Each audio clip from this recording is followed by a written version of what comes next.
Halo, apa kabar? Saatnya Anda menyimak berita Sumatera Selatan bersama saya, Frin Meriana. Sejumlah berita menarik akan kami sajikan untuk Anda dan berikut 3 berita utama hari ini. Ahmad Noval Alfarizi dan Putu Elisa Boniarta, pelajar asal Sumatera Selatan yang terpilih tahun ini jadi Paskibraka Nasional 2025.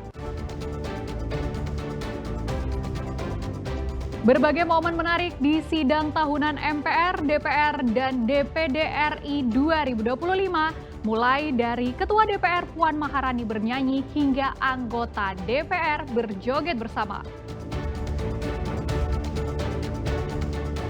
Ratusan warga antusias menyaksikan lomba gerak jalan dengan kostum unik di Kayu Agung, Kabupaten Ogan Komering Ilir.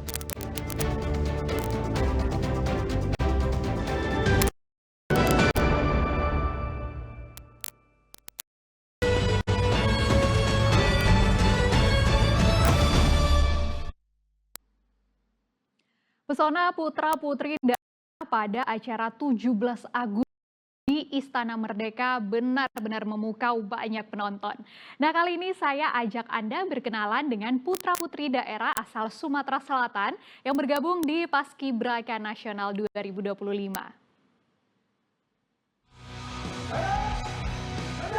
Tampilan memukau para Paskibraka Nasional di Istana Merdeka 17 Agustus tentu hasil dari jeripaya latihan yang selama ini dilakukan bertahun-tahun oleh putra-putri daerah dari berbagai daerah di Indonesia.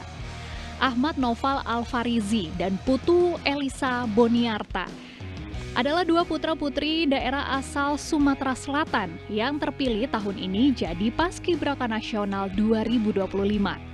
Ahmad Noval Alfarizi merupakan siswa asal SMA Taruna Tunas Bangsa Batu Raja. Kedisiplinan yang selama ini Ahmad Noval lakukan merupakan langkah-langkah kecil untuk meraih mimpinya menjadi anggota Polri yang berintegritas. Begitu juga dengan Putu Elisa Boniarta. Putu Elisa Boniarta merupakan siswa asal SMA Kusuma Bangsa Palembang. Dan tak hanya disiplin dalam latihan baris berbaris, Putu juga disiplin dalam berlatih basket bersama timnya. Mereka pun pernah meraih kejuaraan Carita Cup tahun 2023. Taman Rekreasi Wiladatika Cibubur, Kota Depok, Jawa Barat jadi saksi perjuangan latihan mereka selama 1 bulan sebelum upacara 17 Agustus. Tim Liputan melaporkan. Jadi Paskibraka Nasional 2025 jadi impian banyak pelajar. Tak hanya baris berbaris, mereka mendapatkan pembekalan nilai-nilai kebangsaan. Saya ajak Anda mengintip apa saja kegiatan para Paskibraka Nasional selama latihan.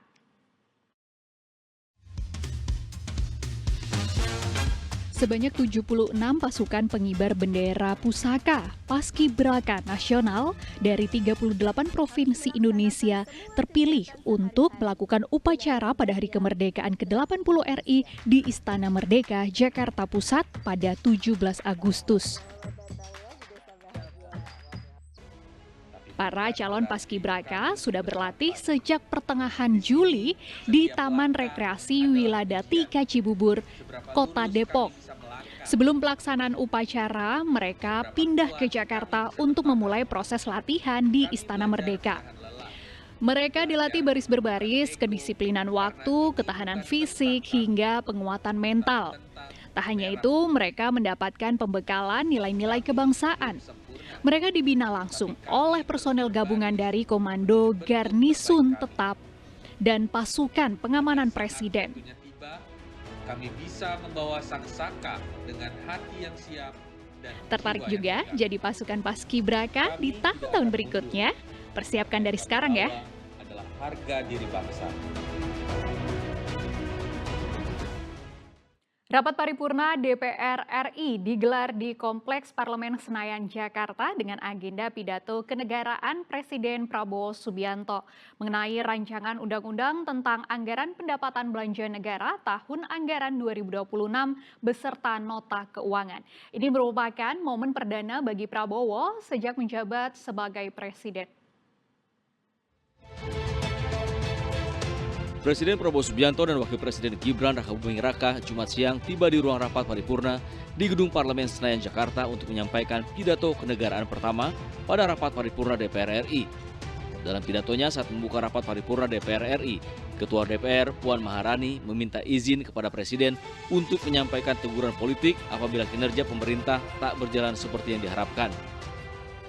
Izinkanlah kami Bapak Presiden untuk menyampaikan teguran politik secara terbuka, konstruktif, konstitusional, tanpa menimbulkan kegaduhan dan dilandasi saling menghormati dalam rapat-rapat alat kelengkapan Dewan DPR RI.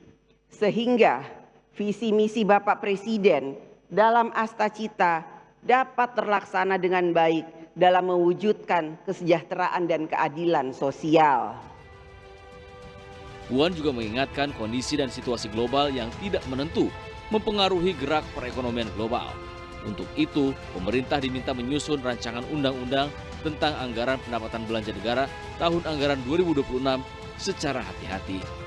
Di hadapan 473 anggota DPR yang hadir, penyampaian RUU APBN tahun 2026 beserta nota keuangan dan dokumen pendukungnya disampaikan Presiden Prabowo dalam pidato kenegaraannya siang ini. Semua anak bangsa berhak maju. Pendidikan dan kesehatan harus merata. Pemerataan pembangunan kita lakukan dari Sabang sampai Merauke. 10 bulan pertama ini kita semua bekerja keras.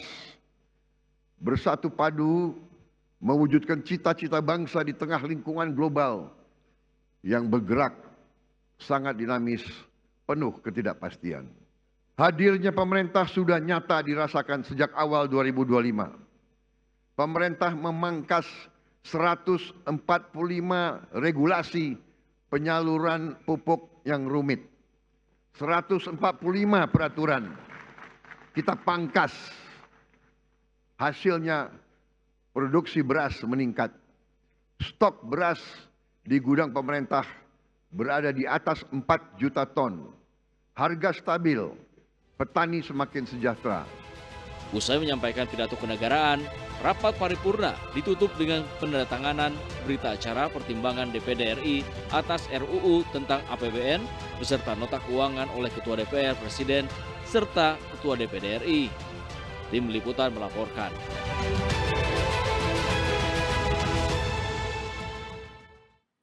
Sejumlah momen menarik terekam dalam sidang tahunan MPR, DPR, dan DPD RI 2025. Mulai dari Ketua DPR Puan Maharani bernyanyi hingga anggota DPR joget bersama yang kemudian viral di media sosial. Perwakilan perempuan di DPR RI periode Saat berpidato dalam sidang tahunan MPR, Ketua DPR Puan Maharani menyinggung masalah kesetaraan antara pria dan wanita. Bahkan ia sempat melantunkan lagu berjudul Imagine yang dinyanyikan John Lennon. Imagine all the people sharing all the world. You may say I'm a dreamer, but I'm not the only one. Lalu ada acungan jempol 2 jari untuk Presiden Prabowo Subianto dari Presiden ke-7 RI Joko Widodo.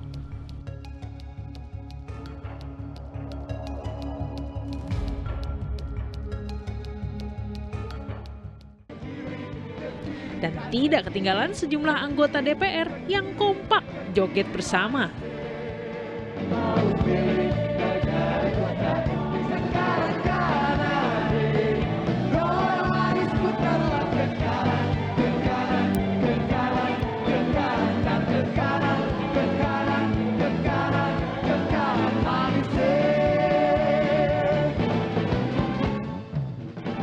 Tim Liputan 6 SCTV melaporkan.